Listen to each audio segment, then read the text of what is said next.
Alright, hey there guys. Bear with me as I go through these notes because I got a little bit of a head cold right now, so my voice is kind of in and out right now. But continuing on with our trig stuff, hopefully you guys were able to go through day 0, no problem. As always, if you have questions, just get a hold of me. I will be happy to answer any questions and make sure that you understand what's going on.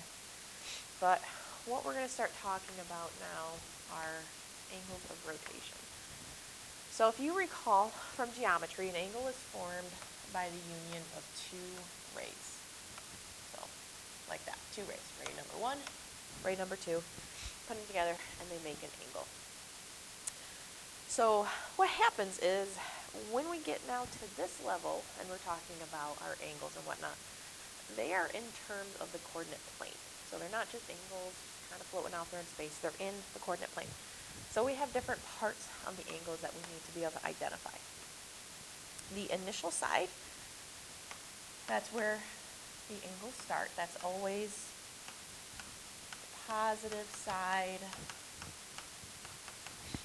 of the x-axis. And I'll keep using these vocab words as I go through the notes.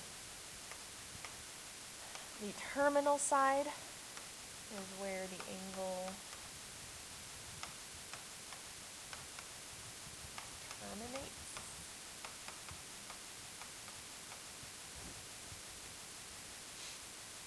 So that is where the angle ends, and that always ends up being the hypotenuse of our right triangle, which we'll talk about what our right triangle is more as we go throughout this unit. This is theta. This is just our Greek letter that stands for angle. So they use theta a lot, but they also use this little symbol that kind of looks like a fish. They use beta, they use an A, they use an X, etc. It's just a variable. It's just another variable. It's a Greek letter. They like to use that one a lot for angles. So when we talk about our rotations, a counterclockwise rotation means that we have a positive angle measure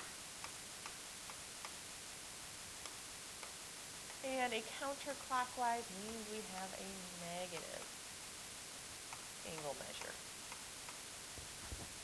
And again, we'll talk about that more when we get down to our examples below. A quadrantal angle, that is a special angle whose terminal side ends on the x-axis. Whose terminal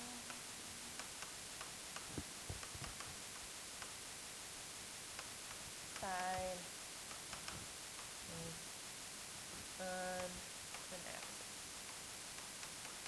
So for example, 0, 90, 180, 270, 360, and so on and so forth. Those are examples of quadrantals because their terminal sides are on an axis. So then, coterminal angles are angles that share the same terminal side. The sum of their absolute values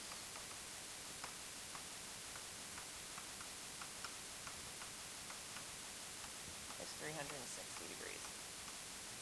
So you should be able to add their absolute values together and you get 360 degrees.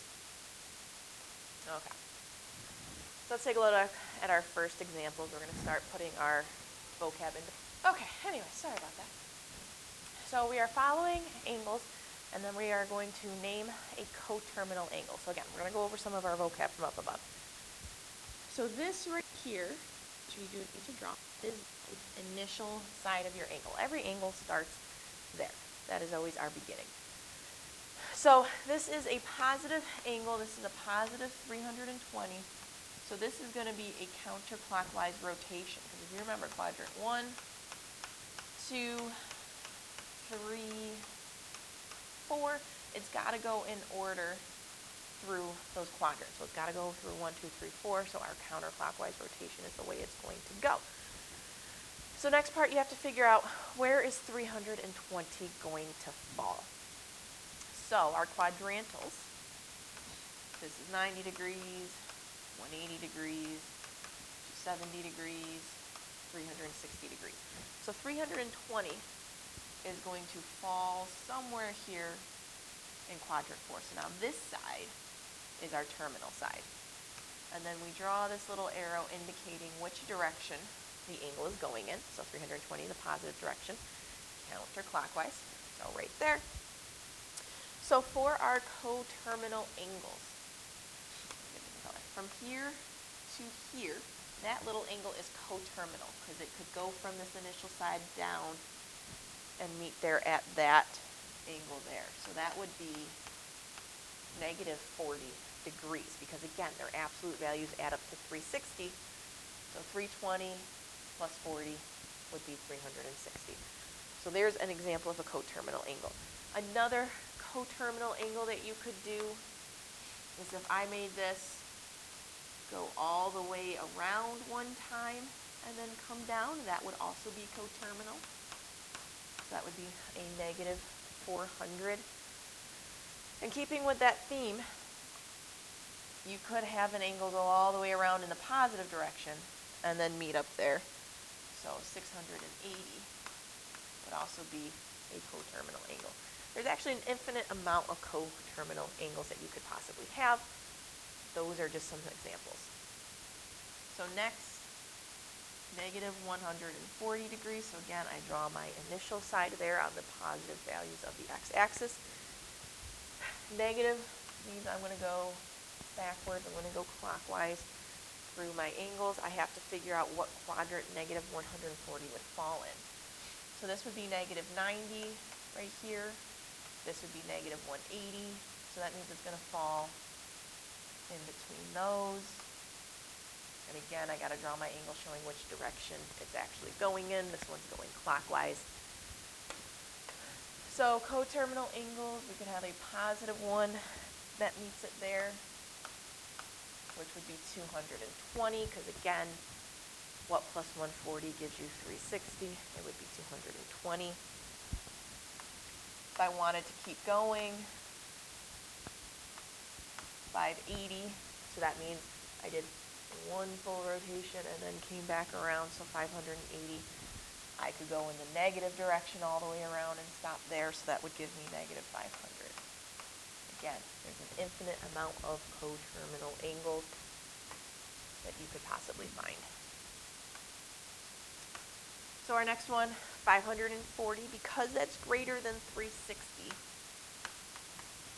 I'm going to subtract 360 from it. And that's going to end up giving me 180. So that means it's going to end here. But it's going to go all the way around first and then stop there. That's where my 540 degree angle is going to be. So my options for coterminal would simply be 180, just taking away that 360 again, we could use that. Or negative 180. We do negative 540. Again, lots of options there. So negative 215, again, starts there. That's always my initial side.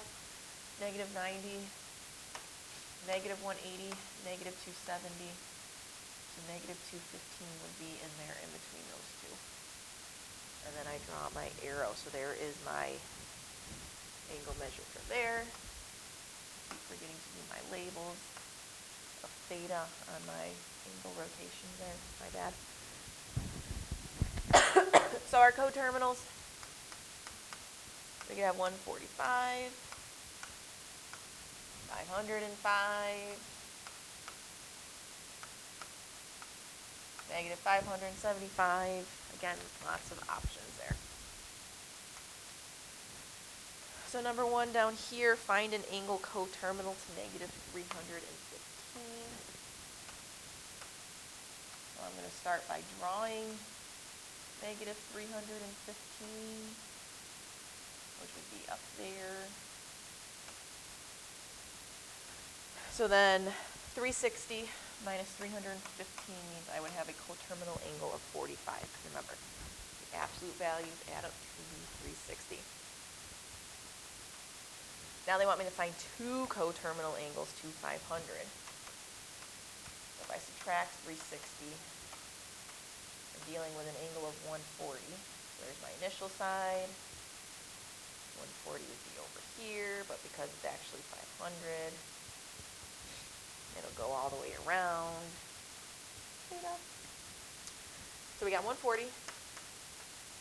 And then if I went in the negative direction, I would have negative 220. So now switching on to reference angles. Coterminal share that one side. Reference angles are a little bit different. Reference angle is an acute angle that is drawn to the terminal side of an angle to the x-axis. Its measure is between 0 and 90. Well, of course it's between 0 and 90 because I told you it's an acute angle. So if you draw a reference angle in all four quadrants like I did down below, it end up looking like a bow tie. So when it's drawn in all four, we got ourselves a little bow tie down here. So we're going to be using reference angles a lot going forward. So we're just going to first start talking about what they are. And I'm going to start over in quadrant 1. So if you have an angle that falls in quadrant 1, then the angle itself is its reference angle. So let's say, for example, I have an angle that is 30 degrees. The reference angle is also 30 degrees. So what they did is here was my initial side, here is my terminal side. So they just extended it up and created a right triangle by drawing a line straight down there. So then here is our angle that we're talking about there. So a quadrant 1 angle is its reference angle. So then quadrant 2, so if I'm over in quadrant 2, so like for example, here's my initial side, here's my terminal side, so there's my quadrant 2 angle, goes from here all the way over. I would draw that line still down to the x-axis. It's always down to the x-axis, and that's what we're always going to be dealing with. So now my reference angle is that little angle in there. So the way that we find it is by doing 180 minus your... All right, so 180 minus theta. 180 minus theta because, again, this is the quadrantal of 180, so that's why we're using it. So let's say, for example, my second quadrant angle was 150.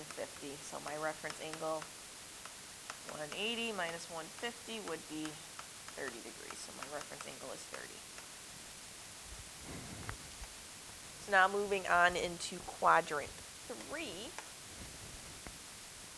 So again, initial side, terminal side. So bam, there is my quadrant 3 angle. If I connect it to my x-axis, and again, it's always to the x-axis, there's my little reference angle right there. So again, it's connecting to the 180, but since our angle is larger than 180, it would be flipped from quadrant 2, and you would do theta minus 180. So let's say theta is 210. We would have a reference angle again of 30. And then our last one, quadrant 4. So again, initial. Here's my quadrant 4 angle. Connects over there. So here's my reference angle right in there. So this time it connects to 360. Because this can represent 0 and it can represent 360. So my reference angle is this one here. So let's say, 360 minus whatever your angle was. So let's say that angle was 330. Our reference angle would be 30 degrees. So you just got to figure out what quadrant is it in so you know how to pick the reference angle and figure it out. So let's take a look at these ones, and we're going to find the reference angle for these. So I'm just going to kind of draw myself a little chart here. because it's going to just help me think through this a little bit more. So reference angle is the angle itself, 180 minus the angle, and theta minus 180, and then 360 minus theta. So 150 falls over here in quadrant 2. So 180 minus 150 means I have a reference angle of 30 degrees. 225 falls in quadrant 3, so I got to subtract 180 from it. So I have a reference angle of 45. So negative 120, that would actually fall here. When you have your negative angles, you still have to think of it as 1, 2, 3, 1, 2, 3, and 4 because you're going backwards. So negative 120, yes, it would fall here in quadrant 3, but you would still do 180 minus 120. It's kind of like if it's in quadrant 2 there. So you would get a 60-degree angle. So when you're trying to figure out your reference angles, you don't really have to pay as much attention to positives and negatives. So that one would be 30 because that's in quadrant 1. 210 would be in quadrant 3 here, so 210 minus 180 is 30. My reference angle for negative 45 would be 45. Again, don't pay too much attention on which direction it's going in. 45-degree angle would be in quadrant 1. 60, quadrant 1. 135 would be quadrant 2. So 180 minus 135 would be 45. 330 is in quadrant 4, so 360 minus 330 is 30. So pause the video, try to figure out these other ones, and then play it again to find the answer. All right, there you go. Hopefully you got those. Go to the next part. For each of the following angles, known as beta, and you notice they all got the B's there, draw a rotation diagram and then state beta's reference angles. All right, so we're not going coterminal like we did on the first page, going reference angles. So I'm going to go through first, and I'm going to draw my axes for each of these.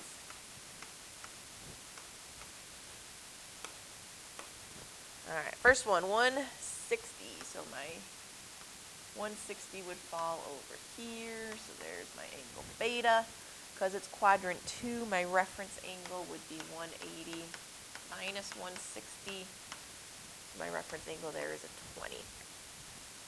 For 300, that would be quadrant 4. Reference angle would be 360 minus 300. So reference angle is 60. All right, 210, that would be quadrant 3. So quadrant 3 is 210 minus 180. So my reference angle is 30. Letter D, 78 degrees. That is quadrant 1. So in quadrant 1, the angle itself is its reference angle. So my reference angle there would be 78. So rotation diagram for negative 110, it would fall in the third quadrant. However, remember, it really, if it was positive, it would be like it's in the second quadrant. So reference angle would be 180 minus 110, which is 70. Negative 280. That would end up falling just slightly into the first quadrant, but again, because it's negative, we pretend like it's down here in the fourth, so 360, minus 280 is 80. Wow. Calcul's losing it right now. 80. 605. So if I subtract 360 from there, 245, so 245 would be in quadrant 3. So that's going to go all the way around once, and then end up in quadrant 3.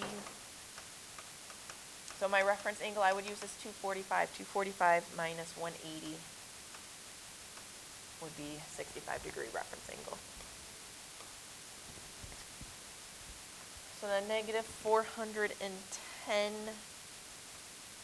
that's going to end up in the fourth quadrant, so it's going to go all the way around and then stop.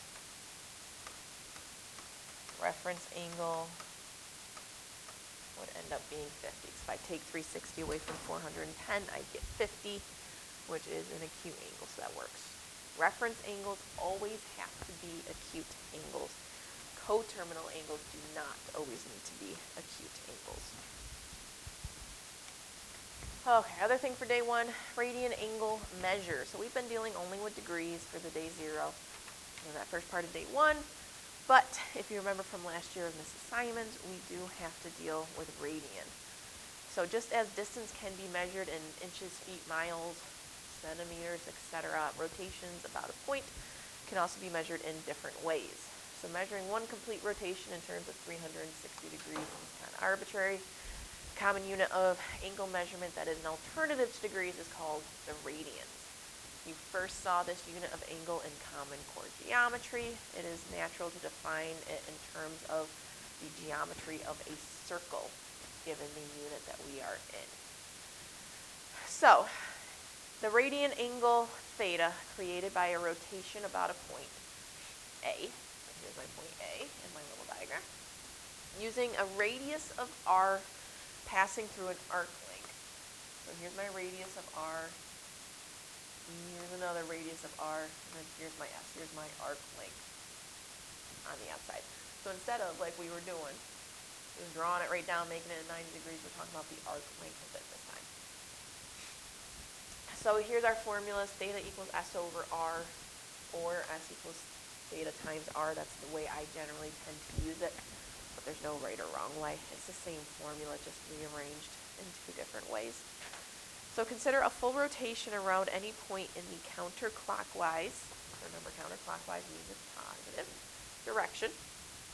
What is the arc length s in terms of the radius of the circle r for one full rotation? So again, we're talking about a circle. So here's my point A. Here's my radius. It's going to go in one full rotation. So it's going to go completely around that circle. So the way we measure the distance completely around the circle is our circumference formula. So C equals 2 pi r.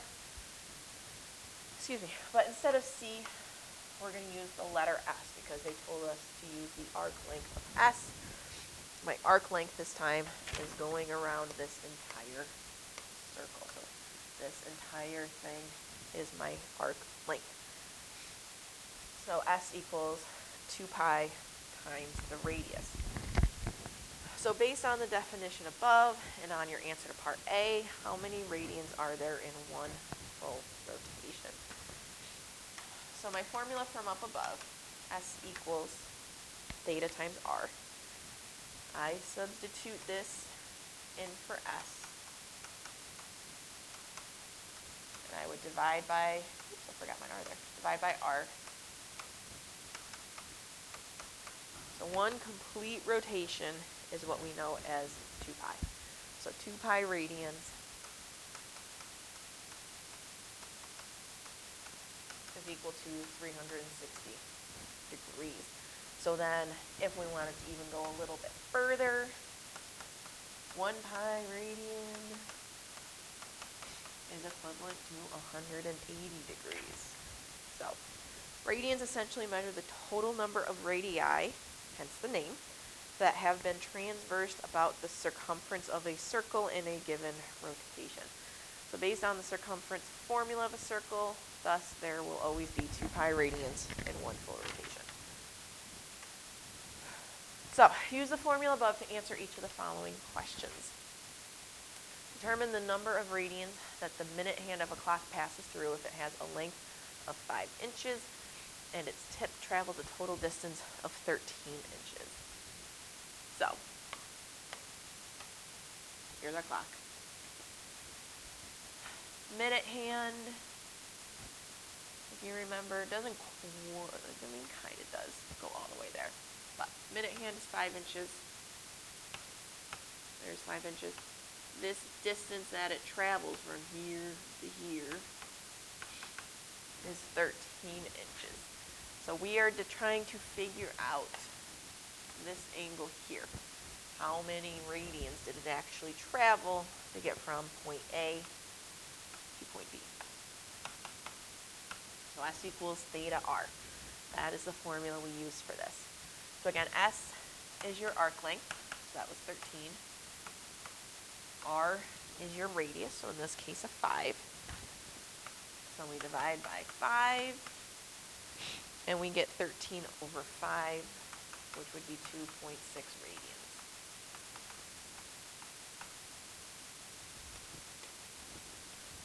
If a pendulum, looking at letter B, if a pendulum swings through an angle of 0.55 radians, what distance does its tip travel? It has a length of 8 feet. So, 8 feet for the pendulum. I should probably draw this picture going down. Pendulums don't go sideways. 8 feet. Travels over to here. You want to know that. We know it goes 0.55 radians.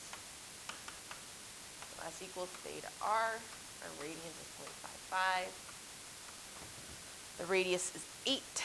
So multiply those together. Then we get 4.4 feet. We're going to travel 4.4 feet with that kind of radian measure. So, the other thing we're going to practice for day 1 notes is going back and forth from degrees to radians and radians to degrees, because this is something that we're going to be using quite frequently going forward. So to change from degrees to radians, you're going to multiply by pi over 180 and then reduce. Always got to reduce for that. So 210 times pi over 180.